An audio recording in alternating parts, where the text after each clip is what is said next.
जय हिंद दोस्तों हम लोग सीटेट 2022 के लिए मैथ्स के प्रीवियस ईयर क्वेश्चनों को सॉल्व कर रहे हैं।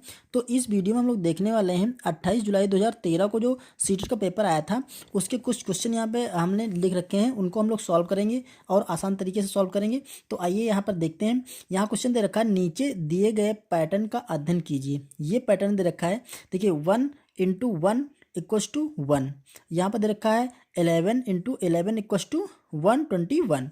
यहाँ पर दे रखा है 1 1 1 × 1 1 1 = 1 2 3 2 1। ये पैटर्न ऐसे चलता रहता है। तो हमें ये क्या पूछ रहा है कि 1 1 1 1 1 × 1 1 1 1 1 क्या होगा, इसका मल्टीप्लिकेशन क्या होगा। ये हमें ऐसे निकालना है। इसको मल्टीप्लाई अगर करेंगे तो काफ़ी लंबा हो जाएगा। हमें इस पैटर्न के अकॉर्डिंग चलना। देखिए अगर एक की गुणा किया तो एक आया, फिर एक और दो, यहाँ पर मतलब एक और एक दो बार हुआ, तो यहाँ पर एक दो एक आ गया। मतलब जितनी बार एक एक दे रखा है उतनी ही बार वो एक और दो, देखिए एक और एक दो बार दे रखा है, तो यहाँ पर हम दो तक जाएंगे फिर बैक हो जाएंगे। यहाँ पर देखिए 1 2 3 दे रखा है, तो यहाँ दे रखा है 1 2 3 फिर 2 और 1। ठीक है, इस तरह से अगर हम देख रहे हैं एक एक एक एक गुणा एक एक एक एक, अगर ऐसे होता तो यहाँ 1 2 3 और 4, क्योंकि 4 टाइम दे रखा ना, 4 टाइम दे रखा, यहाँ पे 4 फिर 3 2 1 हो जाता। ठीक है, तो ऐसे यहाँ पे 5 टाइम दे रखा ना, तब तो इसका जो आंसर होगा वो 1 2 3 4 5, फिर हम बैक खोल लेंगे 4 3 2 1, ये हमारा आंसर हो जाएगा। तो आइए देखते हैं, यहाँ पर देखो 1 2 3 4 5 4 3 2 1, ये ऑप्शन नंबर हमारा बी सही हो जाएगा। ओके, यहाँ पर अगला क्वेश्चन देखिए, निम्नलिखित में मुक्त अंत वाला प्रश्न है। ये प्रश्न दे रखे हैं, देखिए ए ऑप्शन में दे रखा है 2/7 से 7 कितना ज़्यादा है। दूसरा दे रखा है 25 71 19 9 8 17 85 को आरोही क्रम में लिखिए। ठीक है, यहाँ दे रखा कौन सा बड़ा है, इन दोनों में से कौन सा भिन्न बड़ा है। यहाँ दे रखा 2.7 से बड़ी कोई 4 संख्या लिखिए। अब यहाँ पर दे रखा है मुक्त अंत वाला प्रश्न। ठीक है, तो वो मुक्त अंत वाला दोस्तों वो प्रश्न होता है जिसमें हमें उसकी एग्जैक्ट वैल्यू नहीं पता होती है कि अगर उसका हम एग्जैक्ट मान क्या रख सकते हैं। वो हमें कन्फ्यूजन में कन्फ्यूज होता है ना कि हम उसकी एग्जैक्ट वैल्यू कौन सी रखें। जैसे देखिए यहाँ पर है 2/7 से 7 कितना ज़्यादा है, तो 7 कितना ज़्यादा, हम इसको अगर सोल्यूशन करें तो 7 से हम 2/7 घटा देंगे, तो जो आंसर इसका आएगा, एक ही जो भी आंसर आएगा वो एक फिक्स वैल्यू आएगी। ठीक है, लेकिन हमें कोई डाउट नहीं है कि यहाँ पर कोई दूसरी संख्या आ जाएगी, जो घटा के आएगी वही उसका एग्जैक्ट मान होगा। ठीक, तो ये तो एग्जैक्ट मान हो गया। दो देखिए, इसका अगर हम आरोही क्रम लिखेंगे तो आरोही क्रम में क्या करते हैं, सबसे छोटी संख्या फिर उससे बड़ी फिर उससे, तो यहाँ पर असल 8 पर लिखेंगे फिर 9 लिखेंगे, ऐसे करके हम बढ़ते क्रम में लिखेंगे तो आरोही क्रम में जितनी संख्या होगी वो भी फिक्स वैल्यू आ जाएगी। यहाँ पर देखा कौन सा बड़ा है, ये भी यहाँ 1/3 और 7/5, इसमें बड़ा निकालना है, तो क्या करेंगे, इन दोनों को मल्टीप्लाई करेंगे, यह मल्टीप्लाई करेंगे, तो ये बड़ा देख आसानी से आ जाएगा। चाहे तो इनको पॉइंट में चेंज कर लेंगे तब भी एक एग्जैक्ट वैल्यू आएगी, कौन सा बड़ा है हमें मतलब कन्फर्म मान हो जाएगा कि कौन सा बड़ा है। लेकिन यहाँ पे देखिए 2.7 से बड़ी कोई 4 संख्या लिखिए। अब 2.7 के बाद हम लिख सकते हैं 2.8, ठीक है, 2.9, ऐसा करके आगे चलते जाएंगे, कितनी सारी संख्या अनंत हो जाएंगी। ठीक है, इनफाइनाइट संख्या होंगी, मतलब कितनी भी संख्या होती, तो हमें ये कंफर्म नहीं है कि कौन सी संख्या हमें लिखनी है। ठीक है, इसीलिए इसे बोलते हैं मुक्त अंत वाला। तो यही इस क्वेश्चन का आंसर हो जाएगा कि इसका कोई एग्जैक्ट सोल्यूशन नहीं है कि कौन सा हम 4 संख्या लिख दें। कोई भी 4 संख्या लिख सकते हैं, जैसे हम आप कोई दूसरी 4 संख्या लिखें, आप कोई दूसरी 4 संख्या लिखें, लेकिन आंसर सबका आएगा, लेकिन सबके अलग अलग आंसर आ जाएंगे। ठीक है, तो इस तरह से हम ऑप्शन नंबर डी लगा देंगे। यहाँ पर देखिए क्वेश्चन रखा है 5 10 और 35 के सबसे छोटे सर्वगुणज और सबसे बड़े सर्वगुणनखंड का अंतर क्या है। देखिए यहाँ पर कन्फ्यूजन देने वाला जो पॉइंट है वो लिखा है सबसे छोटे सर्वगुणज।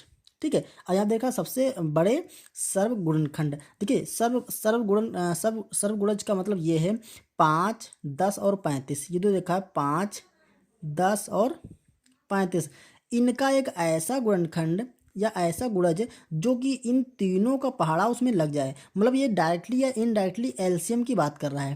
ठीक है। एलसीएम एक ऐसी संख्या होती है जो इन संख्याओं की सर्वगुणज होती है और सबसे छोटी होती है, ठीक। क्योंकि ऐसे तो बहुत सारी संख्याएं आ जाएंगी। देखिए अगर हम 5, 10 और 35 के सर्वगुणज की बात करें तो बहुत सारी संख्या होंगी, लेकिन जो सबसे छोटा होगा वही होता है आपका एलसीएम, ठीक है। तो हम इसका एलसीएम निकाल लेंगे। अब बोल रहा है इनके सबसे बड़े सर्वगुणनखंड। अब सर्वगुणनखंड क्या होता है दोस्तों, इनडायरेक्टली मासा की बात कर रहा है।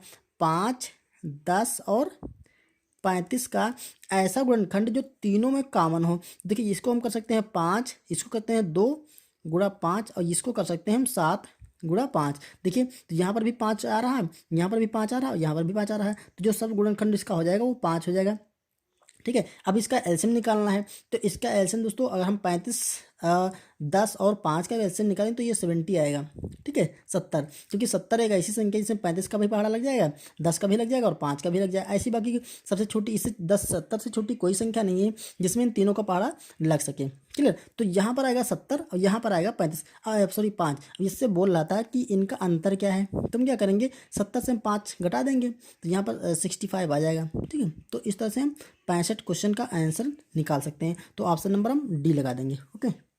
यहाँ पर अगला क्वेश्चन दे रखा है 3.5 समकोणों में डिग्रियों की संख्या होगी। अब समकोण दे रखा है और इसमें डिग्रियों की संख्या पूछ रहा है। तो समकोण क्या मतलब क्या होता है, 90 डिग्री ऐसा कोण जिसका मतलब मान 90 अंश का होता है, ठीक। सही हमने बना लिया। तो ये हमारा कितना है 90 अंश का है, तो ये क्या है समकोण है, ठीक है, समकोण। तो कह रहा है 3.5। अब 3.5 आप जानते हैं, 3.5 का मतलब जो ये 3.5 वैल्यू है ये होती है 3 सही 1/2। देखो 3 पूरा पूरा होगा और 1/2 मतलब आधा, तो 3 और आधा 3.5 हो गया। तो 90 हम का 3.5 निकाल लेंगे तो 90 मतलब समकोण हो गया। और इसका 3.5 निकाल लेंगे 3 सही 1/2, तो ये क्या हो जाएगा 90 गुणे इसको करेंगे 3 दूना 6 1 7, तो ये 7/2 हो जाएगा। 2 से कट कर लेंगे तो ये हो जाएगा आपको 45, ठीक है। अब 7 से मल्टीप्लाई कर लेंगे तो ये 45 गुणे 7, तो ये 7 × 5 = 35 और 7 × 4 = 28, 29, 30, 31, तो ये हो गया आपका 315 डिग्री। तो ऑप्शन नंबर देखिए हम 315 ए लगा देंगे। अब ऐसे भी आप निकाल सकते हैं इसको, सिंपल से देखो 3 और आधा मतलब 3.5 है, 3 और आधा, तो समकोण 90 अंश का होता है। तो 3 समकोण कितने हो जाएगा 9 × 3 = 27, ये हो जाएगा आपका 270 प्लस अब आधा इसमें निकालेंगे तो आधा 90 का आधा 45 होगा, तो ये 45 हो जाएगा। अब इसको हम ऐड कर लेंगे तो ये हो जाएगा आपका 5 और 7 × 4 = 11 और 2 × 1 = 3, ठीक है। तो 315 अंश निकल आएगा, ओके। यहाँ पर देखिए निम्नलिखित में से कौन सा सही है। इसमें कहता है 4 कथन दे रखे हैं ए बी सी, इसमें कौन सा सही है। देखिए यहाँ देखा 1000 की परवर्ती का पूर्ववर्ती। अब देखिए परवर्ती और पूर्ववर्ती पहले देख लीजिए। जो परवर्ती होता है और जो पूर्ववर्ती होता है, परवर्ती का मतलब देखिए परवर्ती, इसको हम लोग अनुवर्ती भी बोलते हैं, अनुवर्ती, ठीक है। इसका मतलब होता है हम एक उसमें जोड़ देंगे, जो भी संख्या होगी उसमें हम एक जोड़ देंगे, और एक होती है पूर्ववर्ती, पूर्ति। इसका मतलब होता है हम जो भी संख्या होगी उसमें हम एक घटा देंगे। तो अगर हम 1000 की परवर्ती निकालना चाहें तो 1000 में एक जोड़ देंगे तो 1001 हो जाएगी। और कह रहा है उसका पूर्ववर्ती, यहाँ पे जो दे रखा है 1000 का परवर्ती, तो मतलब 1000 का परवर्ती होगा, हमसे एक जोड़ेंगे तो 1001 हो जाएगा। और का पूर्ववर्ती, अब इसका फिर से पूर्ववर्ती निकालेंगे तो फिर से इसमें एक घटा देंगे तो ये हमारा 1000 बचेगा, ठीक है, 1000 बचेगा। लेकिन उन्होंने क्या किया है, इन्होंने इसमें यहाँ पर जो ऑप्शन दे रखा है वो 10,000 दे रखा है, तो इसलिए ये ऑप्शन तो गलत हो गया हमारा, ये तो नहीं हो सकता है। अगला देखते हैं, देखो 1000 का पूर्ववर्ती का परवर्ती, तो 1000 का पूर्ववर्ती जो होगा तो इसमें से हम एक कम कर देंगे तो ये हो जाएगा 9, 9 और 9 हो जाएगा, ठीक है, 999 पूर्ववर्ती। अब कह रहा है का परवर्ती, अब इसका परवर्ती करेंगे तो हम एक जोड़ देंगे तो ये हो जाएगा हमारा फिर से 1000 बन जाएगा, ठीक है। तो यहाँ पर 1001 दे रखा है, इसका मतलब ये भी हमारा गलत हो गया। आइए देखते हैं 1000 का पूर्ववर्ती, अब 1000 का पूर्ववर्ती करेंगे तो ये हो जाएगा हमारा 999, क्योंकि पूर्ववर्ती हम एक घटा देते हैं, ठीक है, -1 कर देंगे। अब का परवर्ती, अब इसका फिर से परवर्ती करेंगे तो इसमें फिर क्या करेंगे हम एक जोड़ देंगे, तो ये जो जोड़ेंगे तो ये बन जाएगा हमारा फिर से 1000, ठीक है। तो यहाँ देखिए 1000 दे रखा था, इसलिए ऑप्शन नंबर हम सी सही कर देंगे। अगले देख लीजिए, यहाँ दे रखा है 1000 की पूर्ववर्ती, इसका पूर्ववर्ती निकालेंगे तो ये 999 हो जाएगा। का पूर्ववर्ती, अब इसका फिर से पूर्ववर्ती निकालेंगे तो -1 करेंगे तो ये 998 हो जाएगा। तो इस तरह से ये भी ऑप्शन गलत हो गया, ठीक है। तो ऑप्शन नंबर हम सी लगा सकते हैं। यहाँ पर देखिए क्वेश्चन दे रखा है 5671 और उसके अंकों को पलट देने पर प्राप्त संख्या का अंतर है। देखिए एक तो संख्या ये है, अब कह रहा है इसके अंकों को पलट देंगे, तो ये पहली तो संख्या जो है वो दे रखी है 5, 6, 7 और 1। अब इसके अंकों को पलट देने पर, पलट देने का मतलब जो आगे है उसको पीछे और पीछे का आगे कर दें, तो ये हो जाएगा हमारा 1, 7, 6 और 5। ये क्या है, ये पलटे हुए अंक हैं। जब हमने पलटा अंकों को तो ये आ गया। अब क्या है, दोनों का अंतर निकालना, तो अंतर निकालने में क्या करेंगे, बड़ी वाली संख्या से छोटी वाली संख्या घटा देंगे। तो यहाँ देखिए 1, 7, 6 और 5। अब यहाँ पे माइनस कर दीजिए, तो यहाँ देखिए 10, 11 से 5 जाएगा तो 6 बच जाएगा, और यहाँ पर बचा 6, 6 से 6 गए तो 0 बच जाएगा।